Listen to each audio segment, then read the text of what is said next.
Assalamualaikum warahmatullahi wabarakatuh. Perkenalkan, nama saya Dewi Nurul Fatimah dengan NIM 11230510107. Di sini izinkan saya mereview penelitian, yaitu presentasi tugas UAS mata kuliah Komunikasi Organisasi dengan dosen pengampu, yaitu Ibu Aderina Farida MSI. Yang pertama, saya ingin mereview jurnal dengan dari sumber Jurnal Pendidikan Program Studi Ilmu Komunikasi Universitas Islam Negeri Sumatera Utara. Dengan judul review jurnal di sini yaitu Teori Komunikasi Organisasi dari Klasik hingga Postmodern. Yang pertama adalah latar belakang, yaitu perubahan besar-besaran di ranah teknologi, struktur, serta lingkungan sosial yang memaksa organisasi adaptif serta secara komunikatif. Penelitian ini juga bertujuan mengupas sejarah dan relevansi teori komunikasi organisasi dari era birokrasi klasik, transisi sistem, hingga pendekatan modern dan postmodern. Kemudian yang kedua ada permasalahan. Yang pertama ada evolusi teori komunikasi organisasi dan relevansinya saat ini seperti apa. Kemudian tantangan komunikasi dalam organisasi modern ini seperti apa.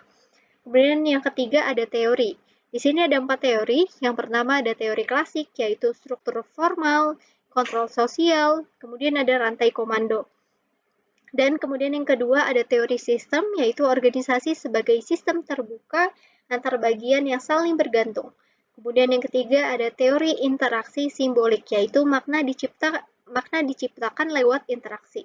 Kemudian yang terakhir ada postmodernisme, yaitu pluralitas, praktik komunikasi variatif, dan juga konstruksi makna sosial. Kemudian yang keempat ada metode penelitian.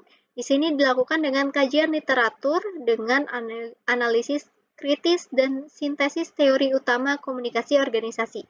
Dengan yaitu yang kelima ada hasil pembahasan di sini yaitu komunikasi vertikal instruksional, vital dalam birokrasi yaitu komunikasi horizontal dan diagonal mendukung kolaborasi lintas bagian. Kemudian yang kedua ada hambatan umum berupa gangguan teknis, perbedaan tujuan pribadi, rendahnya motivasi, dan juga prasangka. Kemudian yang ketiga ada organisasi perlu model komunikasi adaptif agar tetap relevan di tengah perubahan. Dan yang terakhir ada penelitian yang menegaskan perlunya kombinasi pendekatan klasik dan modern dalam praktik nyata. Kemudian juga ada relevansinya nih dari penelitian ini, yaitu pembahasan. Teoritis ini penting sebagai fondasi bagi mahasiswa, konsultan, peneliti, maupun praktisi untuk memilih dan menerapkan model komunikasi yang paling sesuai dengan tipe organisasi. Kemudian yang kedua ada review jurnal. Saya melihat bahwa jurnal ini menarik untuk direview, yaitu dari sumber Jurnal Komunikasi dan Teknologi Informasi yang berjudul Pola Komunikasi Melalui Media WhatsApp sebagai Sumber Informasi Karyawan Bagian Operasional di PT Arisan Wahyu. Yang pertama, ada latar belakang. Transformasi digital memicu adopsi WhatsApp sebagai solusi komunikasi internal yang efisien yang mampu mereduksi hambatan waktu dan jarak. Studi ini menyoroti mekanisme, hambatan, serta strategi pemecahan masalah komunikasi organisasi lewat media digital yaitu WhatsApp. Kemudian yang kedua ada permasalahan. Ada dua nih permasalahannya. Yang pertama, bagaimana suasana, pola, serta efektivitas komunikasi WhatsApp di lingkungan kerja. Kemudian yang kedua ada hambatan apa saja yang muncul dan bagaimana upaya pencegahannya. Kemudian yang ketiga ada teori. Di sini ada dua teori. Yang pertama ada informasi organisasi dari Wake, yaitu arus dan reduksi ambiguitas informasi. Kemudian juga yang kedua ada teori otoritas komunikasi, yaitu instruksi dominan top-down, tetapi kerap didukung komunikasi yang timbal balik gitu. Kemudian yang keempat ada metode. Di sini dilakukan metode deskriptif kualitatif melalui observasi interaksi di WhatsApp, wawancara karyawan, dan studi dokumen. Kemudian yang kelima ada hasil dan pembahasan, yaitu WhatsApp mempercepat distribusi instruksi, koordinasi, serta diskusi masalah operasional harian. Dan yang kedua ditemukannya pola formal, yaitu instruksi bergilir, serta update kerja, dan informal, yaitu candaan dan juga motivasi. Kemudian yang ketiga ada kendala. Kendala ini termasuk overload pesan, multitafsir, gangguan sinyal, ataupun internet. Kemudian yang terakhir ada aturan atau etiket digital dan forum klarifikasi yang menjadi solusi utama menghindari miskomunikasi. Kemudian yang keenam ada relevansi dari penelitian ini, yaitu praktik ini membuktikan bahwa media sosial dapat meningkatkan efisiensi organisasi jika disertai dengan tata kelola dan budaya komunikasi yang sehat.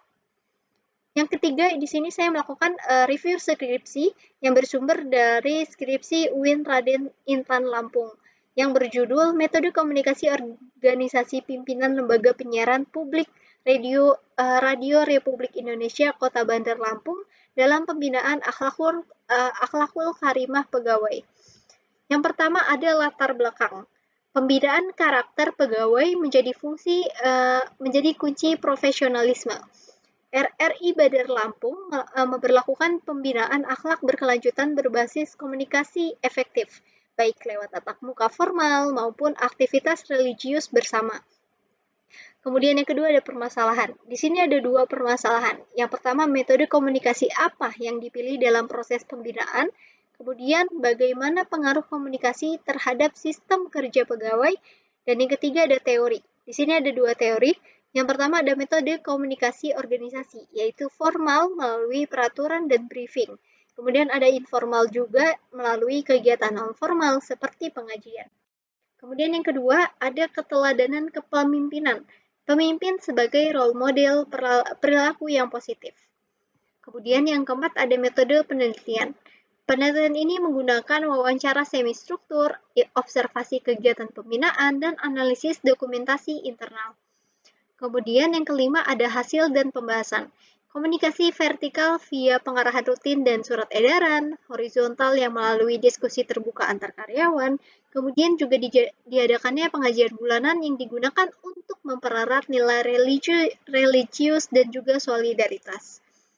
Yang terakhir ada pegawai menjadi lebih disiplin, solid, dan peka terhadap etika kerja serta setelah adanya pola komunikasi intensif dan teladan dari kepemimpinan. Kemudian yang keenam ada relevansi dari penelitian ini, yaitu studi ini mempertegas pentingnya komunikasi humanis dan kontekstual dalam pengelolaan sumber daya manusia di instansi publik. Yang keempat, di sini saya melakukan review skripsi dari sumber skripsi UIN Alauddin Makassar dengan judul skripsinya yaitu Pola Komunikasi Organisasi dalam Penerapan Visi dan Misi Studi Kepemimpinan Dinas Perhubungan Kota Makassar. Yang pertama adalah latar belakang. Di sini latar belakangnya memicu kurangnya efektivitas komunikasi internal yang kerap menjadi penyebab visi dan misi organisasi pemerintah yang hanya menjadi slogan tanpa penerapan nyata dalam kinerja sehari-hari. Studi ini mengupas secara mendalam pola komunikasi yang diterapkan di Dinas Perhubungan dengan tujuan untuk memastikan bahwa setiap pegawai memahami, menginternalisasi, dan melaksanakan visi misi organisasi secara konsisten dalam tugas dan juga tanggung jawab mereka.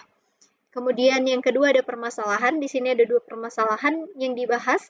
Yang pertama ada bagaimana pola komunikasi ini menyampaikan visi dan misi kepada pegawai.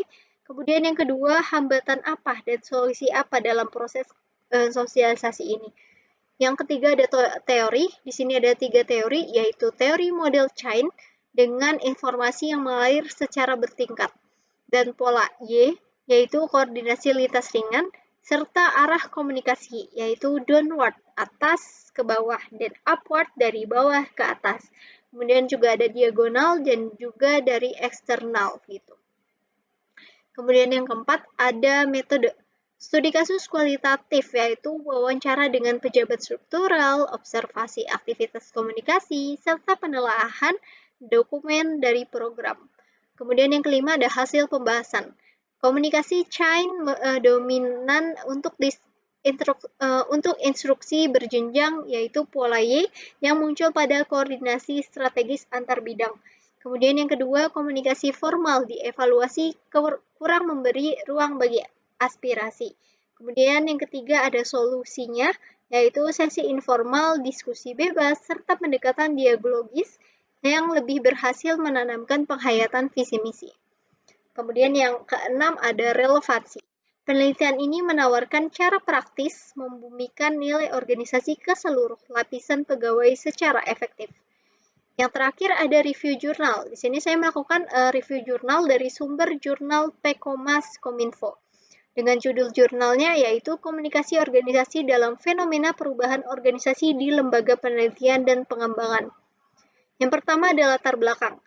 Restrukturisasi dan perubahan organisasi sering memicu resistensi yang umumnya disebabkan oleh kurangnya komunikasi terbuka dan transparan antara pimpinan dan pegawai. Yang studi kasus ini meneliti secara mendalam proses komunikasi yang berlangsung dalam menghadapi perubahan di lembaga penelitian dan pengembangan atau litbang, termasuk strategi komunikasi yang digunakan, respon pegawai, serta upaya manajemen dalam membangun keterlibatan dan mengurangi resistensi terhadap perubahan. Kemudian yang kedua ada permasalahan. Di sini dijelaskan bagaimana dinamika komunikasi organisasi selama proses perubahan berlangsung dan apa saja strategi yang efektif untuk mengurangi resistensi pegawai.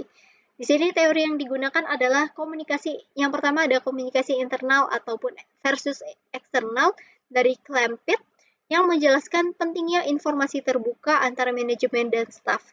Kemudian yang kedua ada teori perubahan organisasi dari Lewin dan Kotler yang menjelaskan sukses perubahan yang dipengaruhi keterbukaan komunikasi, motivasi, dan pelibatan karyawan. Kemudian ada metode. Metode yang digunakan dalam penelitian ini adalah fenomena kualitatif dengan metode wawancara mendalam, observasi analisis, dokumen internal, serta triangulasi data. Dan yang kelima ada hasil dan pembahasan. Komunikasi top-down ini lebih dominan, menimbulkan ketidakpuasan dari staf. Kemudian yang kedua, karyawan merasa tidak dilibatkan dalam proses pengambilan keputusan perubahan. Dan yang ketiga, efektivitas komunikasi dua arah dan forum dialogis yang menekankan resistensi dan meningkatkan loyalitas dari staf. Yang terakhir, transparansi informasi dan kesempatan karyawan untuk menyampaikan pendapat yang sangat penting untuk keberhasilan perubahan. Dan yang terakhir di sini yang keenam ada relevansi. Kasus ini menjadi pelajaran bagi lembaga yang menghadapi perubahan, keterbukaan, dan partisipasi adalah kunci menumbuhkan rasa memiliki terhadap perubahan. Sekian dari saya, kurang lebihnya mohon maaf. Terima kasih. Wassalamualaikum warahmatullahi wabarakatuh.